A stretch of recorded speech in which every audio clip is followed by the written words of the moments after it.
1938 թվականին հայ աղջիկ Զվարթնոցում պարաշուտով թռել է 1938 թվականին, պատկերացնում ես, ու այդտեղ զարգացել է Հայաստանում, այդպես կոմունիստական ժամանակներում ու ոնց որ հանգել է։ Պարաշուտային սպորտը հիմա շատ է զարգացել, ես Ամերիկայում եմ սովորել, այն դպրոցներում եմ գնացել, այնտեղ դասատու դառ է, այդ կուլտուրան շատ է փոփոխվել այն ժամանակներից ու երազանքներն էր մեր, որ բերենք այդ կուլտուրան Հայաստան, այդ մենակ պարաշուտը չի գալի, էլի, մենակ այդ թռիչքները չի, այդ կուլտուրան է գալի, այդ ամեն աշխարհի պարաշուտիստը կգա Հայաստան, իր տամպես պետք է զգա, մենք այդ պետք է ստեղծենք բոլորի համար, այդ է մեր նպատակը։ Հիմա հիմնական պարաշուտի թռիչքները անում են մի ժամ, 2 ժամ հեռու քաղաքից, քանի որ մեր բախտը բերել է մենք վերտալյոտ ունենք, ու ոչ բոլորն կարան վերտալյոտներով թռնել, մեր լոջիկները հատուկ, մեր պիլոտները հատուկ մարդիկ են, որ կարան մեզի թռիչքներ կատարեն, որտեղ շատերը վախում են, չէ՞, ղզիկ են իրենք, բայց մեր պիլոտները հայ ղզիկ չեն։ Իմ գործունեությունը որպես օդաչու սկսել է 2009 թվականից Մարշալ Արմենիակ Խամփերյանցի անվան ռազմական ավիացիոն ինստիտուտում, եղել եմ զինվորական օդաչու, հրահանգիչ, հետո ավարտելուց հետո սովորացել եմ կուրսանտներին թռնել ուղղաթիռով։ Հետո երբ որ բացվեց Armen Helicopters ընկերությունը, ինձ հրավիրեցին աշխատելու, ես եկա արդեն 18 թվականից աշխատում եմ Armen Helicopters-ում որպես օդաչու։ Որի օր թռիչքն է դեր մոտավորապես։ Քանի անգամ եք։ Չեմ կարող ասեմ, տենց ժամերով կարող ասեմ, մոտավորապես 2500 ժամի կարգի է թռիչք։ Ուղղաթիռային թռիչքը ինքը ինչով է տարբերվում ինքնաթիռայինից, ինչ հիմնական սպეციფიკա կա։ Ուղղաթիռով ավելի շատ հենց դու իրականում թռնում ես, կարծես ինքնաթիռում, որովհետև ինքնաթիռում հիմնական գործողությունը ավտոպիլոտն է անում։ Մեծ ինքնաթիռների մասին է խոսքը։ Ուղղաթիռով դու միշտ այդ թռիչքի զգացողությունների մեջ ես, որ դու կառավարում ես ուղղաթիռը, դու կառավարում ես այն ինչով որ դու թռնում ես այդ պահին։ Ու տեսարաններն են տարբեր, անընդհատ ռելիեֆը փոխվում է, սիրուն տեսարանները, իսկ օդանավի մեջ արդեն նույն հորիզոնն է։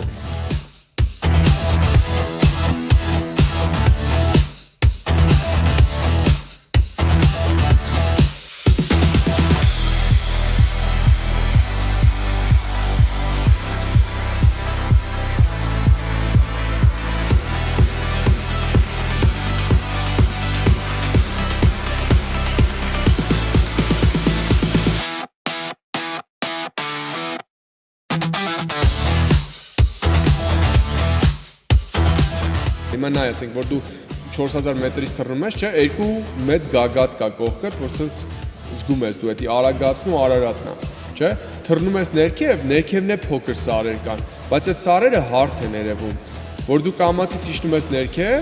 այդ սարերը սկսում են հելնել վերև, այդ ձորերը սկսում են իջնել ներքև, այդ աշկի կոնտրաստը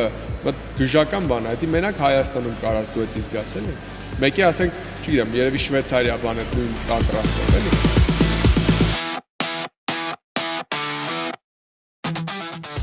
Մասնավորապես պարաշուտային թռիչքի հետ կապված ինչ զգացողություններ եք ունենում ամեն անգամ օդից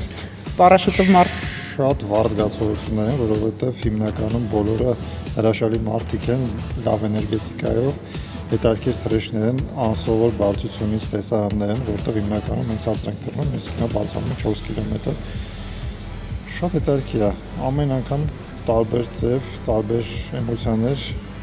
միշտ հետաքրքիր, ուրախ անցնում,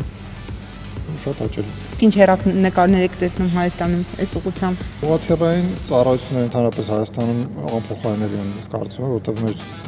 լեռնային պայմաններում ուղղաթիռի լավ տրանսպորտային միջոց դժվար է գտնելը, իսկ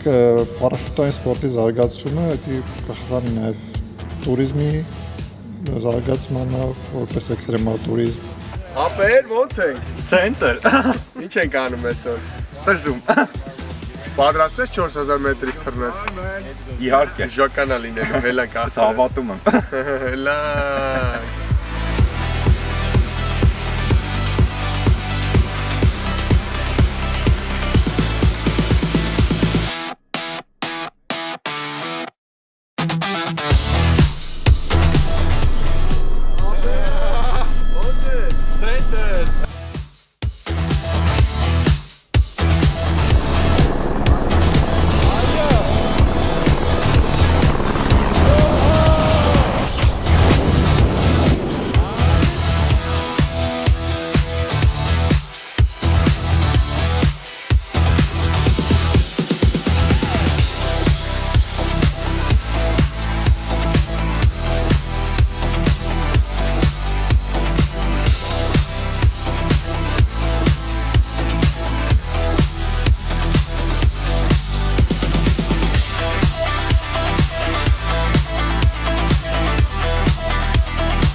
արտակարգ է, հրաշք էր ամեն ինչ։ Տեսարանն էլ, ադրենալինի զգացողություններն էլ, հրաշք էր ամեն ինչ։ Հիմա դա չի կարա մարդկանց բացատրի, ես ինչ գասմիկ։ Սաղորը շփտալու ասած։ Ադրենալինը, տեսարանները, այդ վիճակը, ասած այդ վերտալյոտից թռնել եմ անհավանդ այդ բարձրությունից այդպես։ Ու որ մի 5 րոպե չեն կարող խոսել։ Jacob, yes man, so what do you think about your first skydive? It was amazing, fantastic. Հրաշ ջան, շնորհավորում եմ քեզ։ Դու 4000 մետրից ես վերտալյոտից թռել ես։ Շնորհակալ եմ քեզանից, որ Հայաստանում ես որոշել դա անել։ Սա քո սերտիֆիկատն է, որ դու թռել ես Հայաստանում 4000 մետրից։ Ունենք քո համար մի հատ լավ նվեր, որ տալիս ենք բոլոր մեր թռնողներին այս հաղթանակի համար։ Շնորհավորում եմ քեզ։ Մերսի, ես էլ եմ շնորհակալ։ Ինչ մտադրություններ կա ու ինչ հեռանկարներ կա Հայաստանում այս սպորտաձևը զարգացնելու ուղղությամբ։ Մեր նպատակը դպրոցը կա արդեն 4 տարի է, Հայաստանը համաշխարհային դպրոց է։ Մենք թույլտվություն ունենք բոլորին լիցենզիա տալ, իրանք այդ լիցենզիա ոնց որ ոսկե լիցենզիա է, ինքը դու կարաս այդպես լյուբոյ տե աշխարհում, այդ պրավան ցույց տաս ու դու կարաս իրանց մոտ թռնես։ Հիմա Հայաստանը պետք է փորձենք դասերը սկսենք, կամաց ենք ամեն ինչ անում, էլի։ Առաջին этаպը մարդկանց տանդեմներ է, մենք ցույց ենք տալի ձեզի այս աշխարհը։ Դուք տեսաք ձեր դուր եկավ, ինչքան մարդահոզում մենակով թռնի։ Հիմա արդեն մեծ քանակությամբ աղջիկներ, տղաներ կան, որ ուզում են մենակով թռնեն։ Հիմա մենք այդ մարդկանց ունենք, արդեն հաջորդ этаպն է գնալու, դասընթացները, 8 ժամ դաս են անցնում ու թռնում են երկու ինստրուկտորների հետ։ Կբերենք ավելի շատ ինստրուկտորներ, ավելի շատ պարաշուտներ։ Այս տարի կսկսենք մի քանի դաս ու մյուս տարի ինձ թվում է ավելի շատ դասեր կանենք։ Զինված ուժերում կա ինչ որ ձեր անելիքը, տեսնում եք ձեր առաքելությունը։ Մեր երազանքը կլինի մեր զինվորներին պարապացնենք, բերենք այն մակարդակին, որ իրանց ոչ միայն դուխ լինի, դուխը ամենակարևորն է, այլ իրանց վստահ զգան, որ իրանք կարան ինչ-որ միսիա կատարեն։ Մենք ավելի շատ մտածում ենք իրանց ապահովության մասին։